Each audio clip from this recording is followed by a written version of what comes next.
There's two things in life you'll never see. One is a satisfied farmer. The other's a dead donkey. So I've never seen a dead donkey yet. Oh my gosh.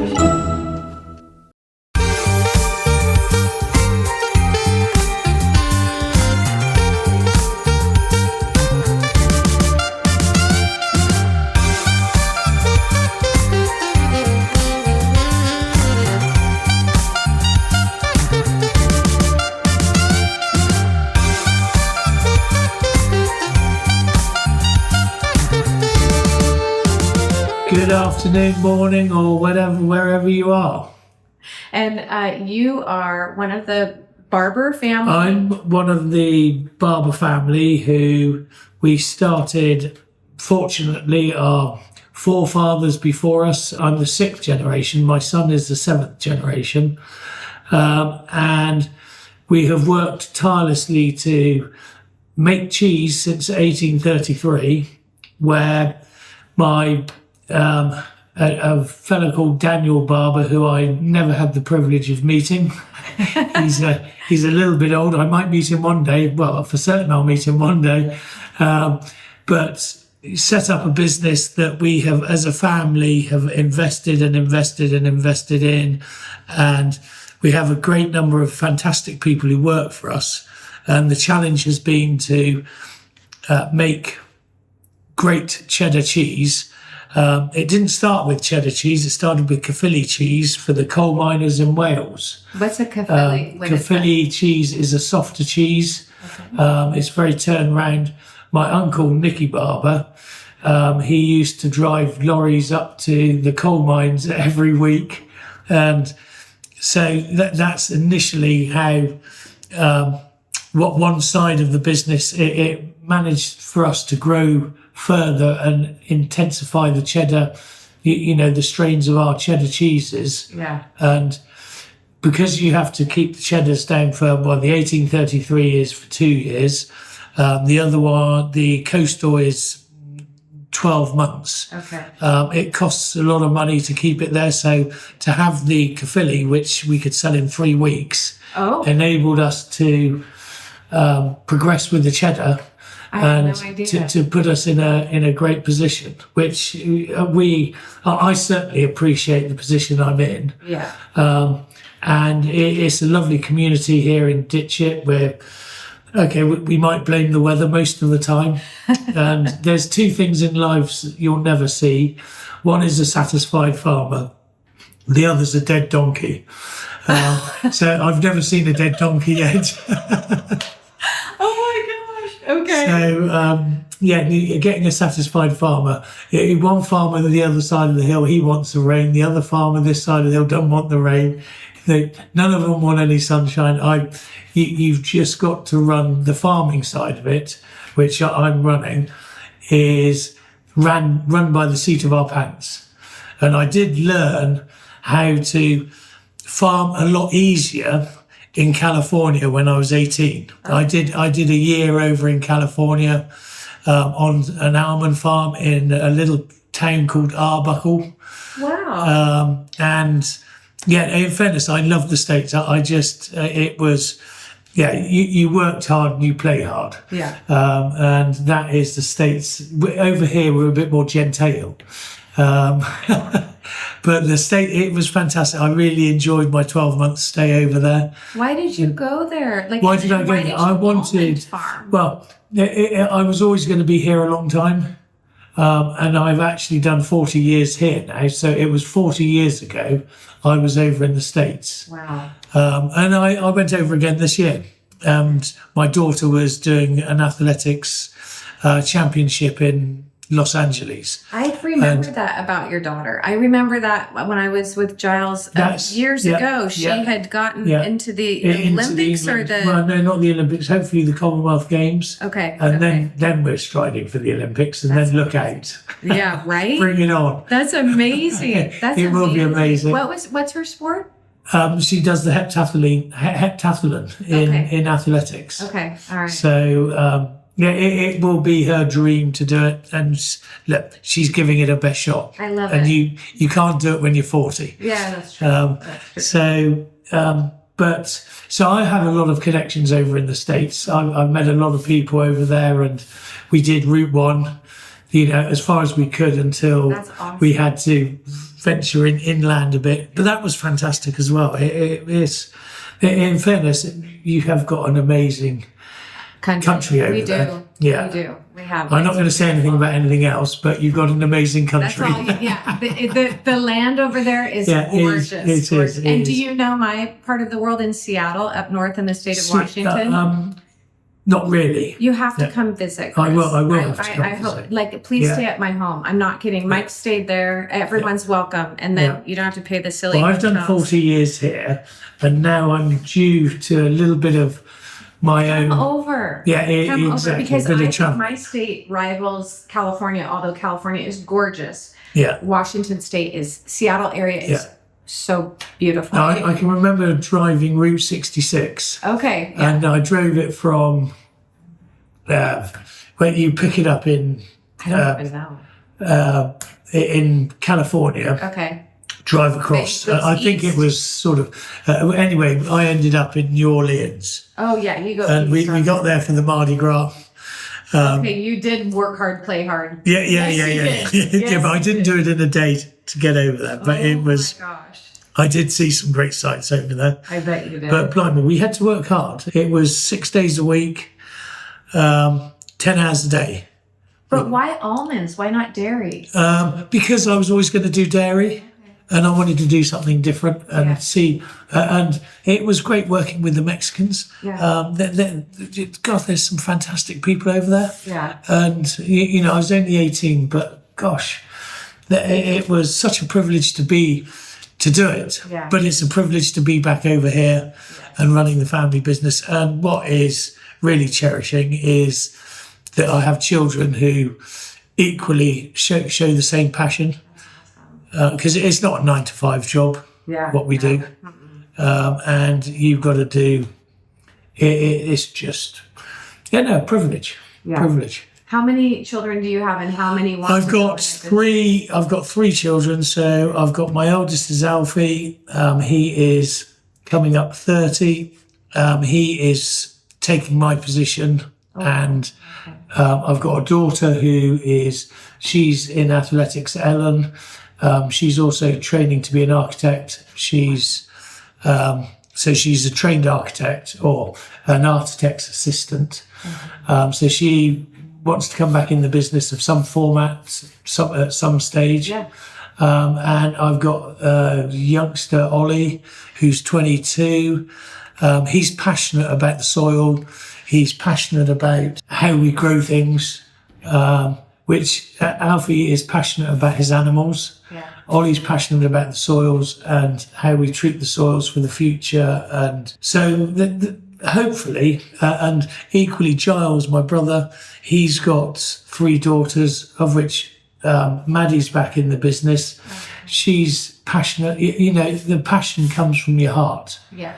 And if you lead with your passion, if you're not excellent at everything, everyone understands your passion for it and they get excited. Every day is an exciting day to get up. We don't know what we're going to expect. Yeah. Is it going to rain? Is it going to shine? Is it? Yeah. Who knows? It's just a wonderful, it's not a trudgery to the grocery shop to go and get my apple. Right. We're trying to grow it. Right. In a different way. Yes. Try to appeal to the general public. Yeah. And to all you people over in the States, you keep eating my cheese. Yeah. I'll keep eating it. Totally. And we'll make it as good as we can. It's a treasure. I do love, I was talking to Alan downstairs, and it's just family owned.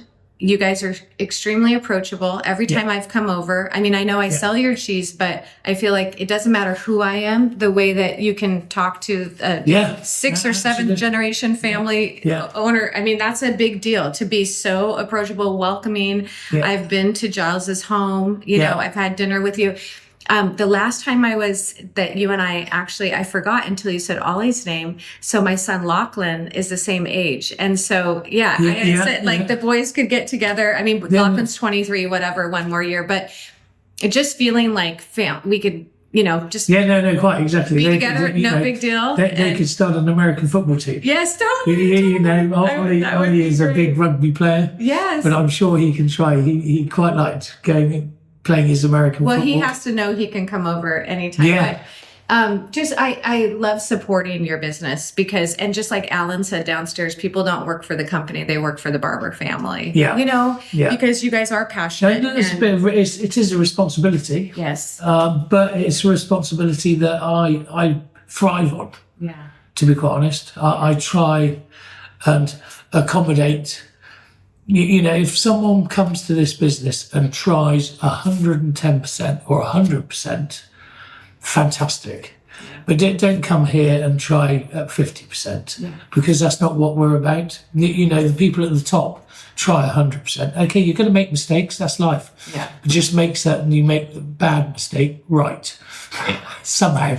That's it. Yeah, that's a good. Yeah, that's totally.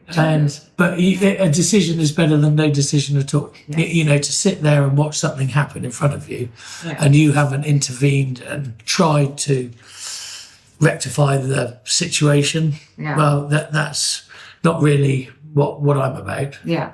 Anyway. That's awesome. When you were a little kid, did you know you were going to go into I was always going to be a farmer. Okay. I was dragged from 3 years old. I didn't even bother to put any clothes on, and I went down and helped my dad milk. Wow. And my mother used to come and scoop me up, chuck me in the water trough. I said to her later on in life, I said, well, Mum, it was damn sight easier than running a bath, wasn't it? You didn't have to scream about the cold water, though. I love that. I love that. Yeah, it's just always in your heart. And then your wife, yes, my wife. Did she know what she was getting into? She is very patient. She's a strength of our family. She keeps us all basically on an even keel. But she enjoys animals. She enjoys her horses. She does a lot of riding. She does a lot of supporting of us as well as a family. Yeah. And I mean, the 3 kids. As anyone who's looking after children know, that it doesn't stop at 7. No. It doesn't stop at 14. No. It doesn't stop. They need your help all the time. Yeah. And they need, our job is to gain the experience and then hopefully pass it on to them but equally not making them frightened to come and ask you. Yeah. Ask me anything. Yeah. Anytime, whenever. I'm fully open. Yeah. And I'll give you the best reply I can, and to get the best goals in life. Yeah. And did she know when you got married that this was going to be her life? Like when you guys met each other? In fairness, it grew together, and it just blossomed. Nice. And it's been fantastic. 35 years, she did tell me yesterday, or on September the 1st. Oh, really? I didn't forget. So we went out for a meal that lunchtime. Oh, that's awesome. Does she work in the company too? No, she doesn't work in business. Yeah. No. We've in fairness, we've all said that. Charlie, myself, to have our wives working in the business is not fair on them. I think you can't be with each other for 24/7. Yeah. It's not that there's any secrets to be had, but it just keeps everything fresh. It's nice. Then you can go home and you can download and I can either download or say nothing. Yeah, true. That's true. I think something I've noticed with family business that I feel like my family's done a very good job at. And I was just talking to a farmer this morning who said the problem with some farmers' families is the dad at 90 is still running the show, and the 65-year-old kid is like, when is it going to be my turn? Correct. You guys have done a really good job with that. I'm 59, and I'm going to be here for help. Okay. Not doing the to me, I've nearly done the change. I've nearly swapped the baton. Okay.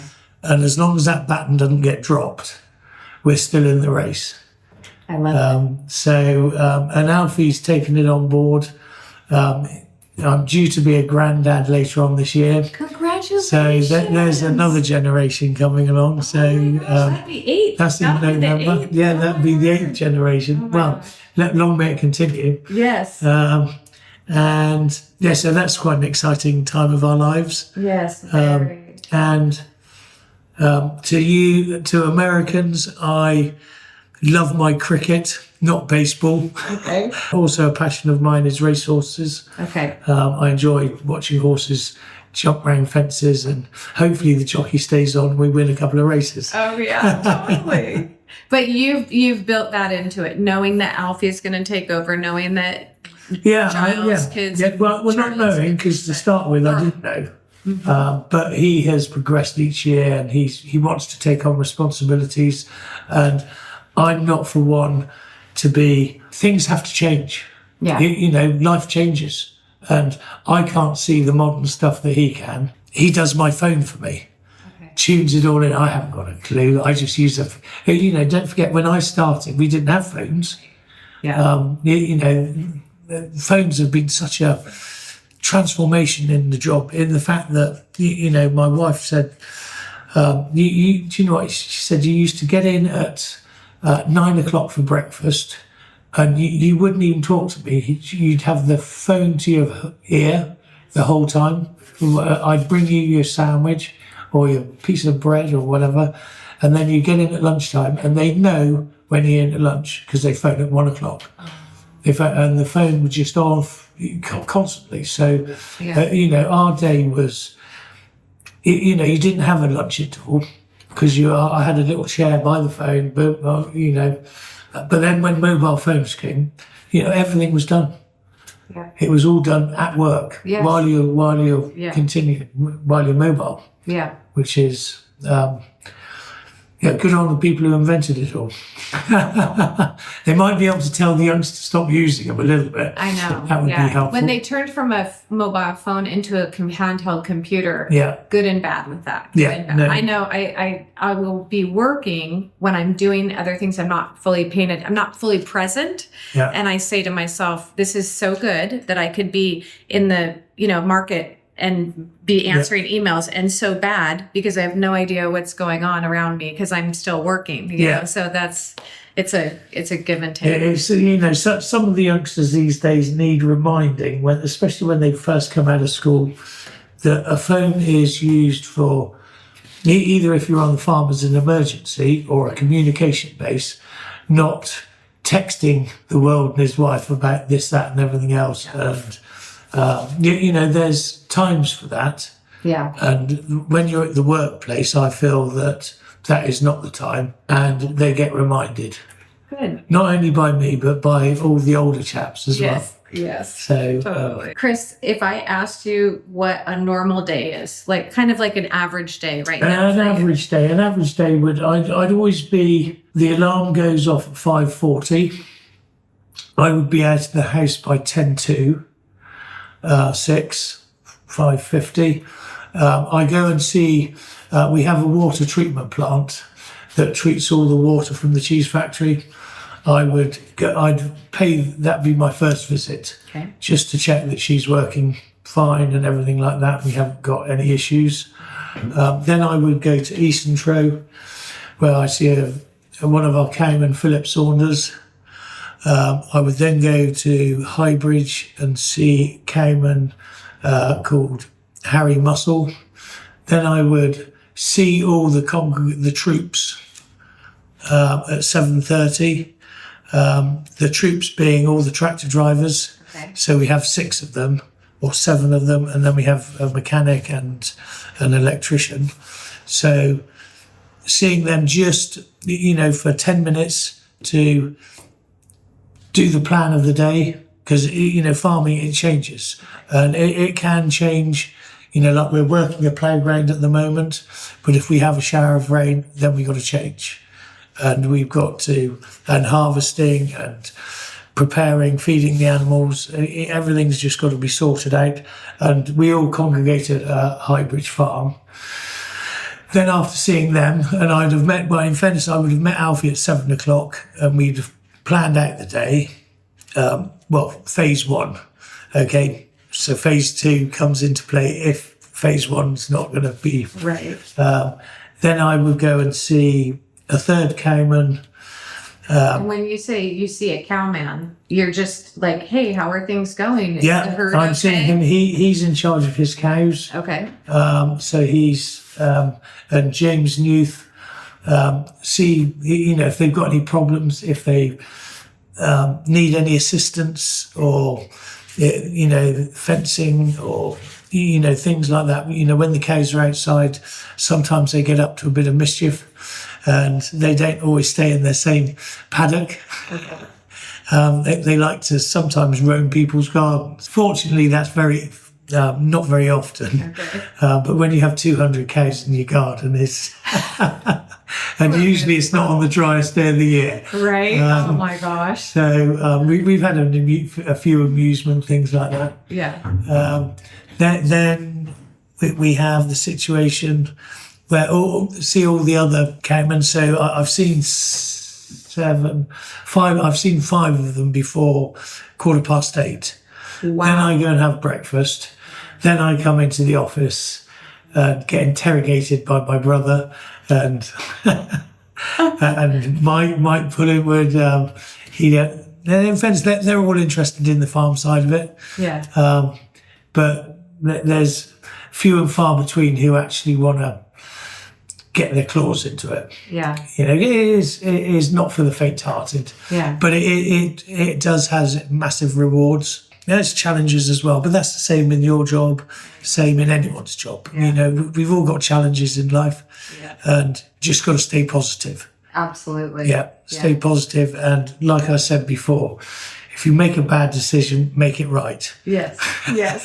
Totally. My husband wears a hat around a lot, and it says, "No one is coming to save you." No one's coming to save you. And he says that into my kids, and that's how we live our lives. Yeah. Like this is, and my dad often says, like, you can go cry in the corner. Yeah. And then you have a wet corner. Yeah. Like get out and do something. Like be nimble and change things. Yeah. So that's in farming. Yeah. So sometimes in life you've got to help yourself. Yes. You can't sit there and mope. Yeah. No, absolutely. And I think farmers know that better than anyone. Yeah. Because if you guys don't do that, we don't eat. Well, yes. Well, that is one thought of it. Yeah. Seriously. And we're getting better. In some ways, we're getting too good at what we do. In fairness, the one part of the whole dairy sector is the cow. Yeah. She's the most important person of the whole lot. Yeah. And she, you've got to respect her. You've got to give her the best comfort that you can do, and she will then produce milk for you. Yeah. If you treat her, you got to treat her well. Yeah, absolutely. My wife almost says that you treat your cows better than you treat me. I think you're lying. I do. Part of this podcast, I do want people to understand the value of food, of good food. Yes. And I know people go to the grocery store, and I understand they're under price constraints themselves, and they have to make choices. Absolutely. And you want it to be fair. I get that 1,000%. But then there's the fact that I want to nourish my body with really good quality products, and I'm willing to pay more for that. I'm willing to make a coffee at home to have $5 more a day to go spend money on really good food. It's amazing how many people buy coffee outside, but if you can make your own coffee at home, you have got $5 extra. Yeah, and actually it's probably more like $7 now in the States. But then when I go to the grocery store and I buy cheese, for example, I care about, my big one is cheese, obviously. I love knowing the backstory of it. And that's why I want to highlight like how you take care of your animals, that Alfie cares. No, it's Ollie that cares about the land, soil. the soil. And the importance of that. Cause I think we have lost that a lot of times in the States. Over the years, we don't have the same regulations. No. And so I know that the quality of milk is excellent in the UK, and that which translates into the cheese, hugely important. And so if I go to the store and I can save $2 on a cheaper cheese but then if I know by listening to a podcast that it's family owned, it's family run, you care about the soil, it's 7th, 8th generation, I'm willing to pay more because I know there's more that goes into taking care of the cow. There's more when I talk to Alan about just food safety and caring about keeping the quality where it should be. That's worth the money. Or trying to improve the quality. Yeah, we're trying to improve we're trying to do that every day. And it's just fascinating. Cheese is a product. It's a bit like wine. You cannot make the same piece twice. Right. You can't. You can try to, but that day's the rains come. The cows have been under the hedge. They've eaten more of that forage rather than that forage, and the milk changes. Yeah. And it's fascinating to work with it. But when you hit a real sweet note of making a real unbelievable piece of cheese, it is so rewarding. Yes.